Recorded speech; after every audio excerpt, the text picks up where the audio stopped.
আসসালামু আলাইকুম। আগে এখানে বিদেশে এসে আমার ২-৩ টা জিনিস পরিবর্তন হয়ে গেছে। আগে দেশে কাম করতাম মনে করেন নিজেকে স্বাধীন মনে হতো। আর এখন এখানে কাম করি নিজেকে গোলাম মনে হয়। দেশে যেখানেই যাই, পিকনিকেও গেছি, ঘুরতে গেছি, যেখানেই গেছি স্যান্ডেল পায়ে দিয়ে। এখানে মনে করেন আপনার জুতা পায়ে দিতে হয়, শু পায়ে দিতে হয়। দেশে পায়ে দিতাম না এই কারণে আপনার বড়লোক মনে হইতো। ভাই গরিব মানুষের এগুলো পায়ে দেওয়া মানায় না। তো এখানে এসে পায়ে দিতে হয়। তারপর দেশে আমি সেন্ট ব্যবহার করতাম না, বডি স্প্রে ব্যবহার করতাম না। কারণ এগুলো অ্যালকোহল ব্যবহার হইতো।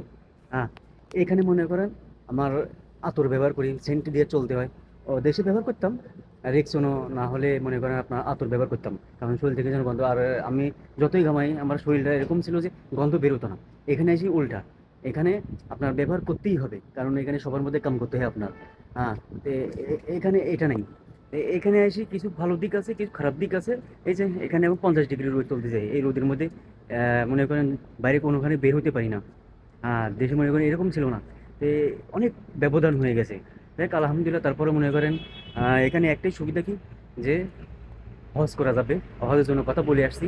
160 রিয়াল লাগবে বলছে, 160-170 রিয়াল লাগবে খরচ। মনে করেন টোটাল 500-600 টাকা, 600 রিয়ালের মতো যাবে। তারপর এটাই আর কি সুযোগ এটাই, যে মানুষের অনেক টাকা থাকা সত্ত্বেও, মন থাকা সত্ত্বেও যারা হজ করতে পারে না। আর আমরা মনে করেন অল্প টাকার মধ্যেও হজ করতে পারি, বা আমাদের সুযোগ এরকম দিয়েছে আল্লাহ। কথা বলে আসছি, ইনশাল্লাহ দোয়া করবেন। হ্যাঁ, তো এইটাই আর কি, যে অনেক কটা অনেক দিক আছে যেটা দেশে আর এখানে তফাৎ আছে, এরকম আর কি। হ্যাঁ, দেশের মধ্যে থাকলে এই সুবিধাটা পাইতাম না, এখানে এসে এই সুবিধাটা পাইছি যে হজ করার। আর মনে করেন এখানে টাকা থাকলেও ওই সুবিধাটা নাই, যে সুবিধাটা আপনি ভোগ করতে পারেন। খোলা হাওয়া, বন্ধু বান্ধবের সাথে আড্ডা দেওয়া, এখানে নেই। এখানে শুধু কাম, কাম আর কাম, ডিউটি আর ডিউটি, শান্তি নেই। এই যে ডায়েট ফলো করছিলাম, আপনাদের বলছিলাম না যে ওয়েট লুজ চ্যালেঞ্জ আমাদের কোম্পানিতে নাম লেখাইছি। 1500 রিয়াল মানে 45-50 হাজার টাকা আপনার পুরস্কার দেওয়া হবে।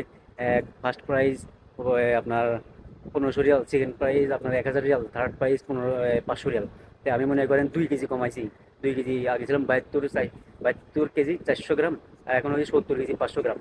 তো আলহামদুলিল্লাহ 2 কেজি কম হয়েছে। আমার থেকেও বেশি হয়েছে একজন, 5 কেজি, সে ফার্স্ট। আরেকজন হয়েছে 3 কেজি, সে সেকেন্ড, আমি থার্ড। আল্লাহ জানে কমাইতে পারবো কি না। দোয়া করবেন যেন ফুল ডায়েট পরিকল্পনা মতো যেভাবে চলতে সেভাবে চালাইতে পারি, যেন 3 মাসের মধ্যে সেই রেজাল্টটা পাই, বা ফার্স্ট না হলেও সেকেন্ড হইতে পারি। আরেকটা জিনিস হলো, দেশে আমি কখনো এই শার্ট প্যান্ট ইস্ত্রি করে পরতাম না। এখানে এসে মনে করেন আপনার একদিন পর পর ইস্ত্রি করতে হয়, লন্ড্রি দিতে হয়, এগুলো কোম্পানি দিতে। হ্যাঁ, তো আমার এগুলো সমস্যা না, আমি ওগুলো বের করতাম না। এখন এখানে এসে অনেক কিছু পরিবর্তন হয়েছে। আর দেশে থেকে অনেক কিছু মনে করেন যেটুকু আমার দরকার ছিল না, এখানে এসে এগুলো করতে হয়। এই আর কি, যিনি আগে দেশে থাকলে একরকম, এখন হচ্ছে আরেক রকম। মানে টাকা থাকলে যা হয়, এই আর কি। মানুষের আগে ন্যাচারালি বাঁচতাম, এখন জবরদস্তি বাঁচাইতেছে।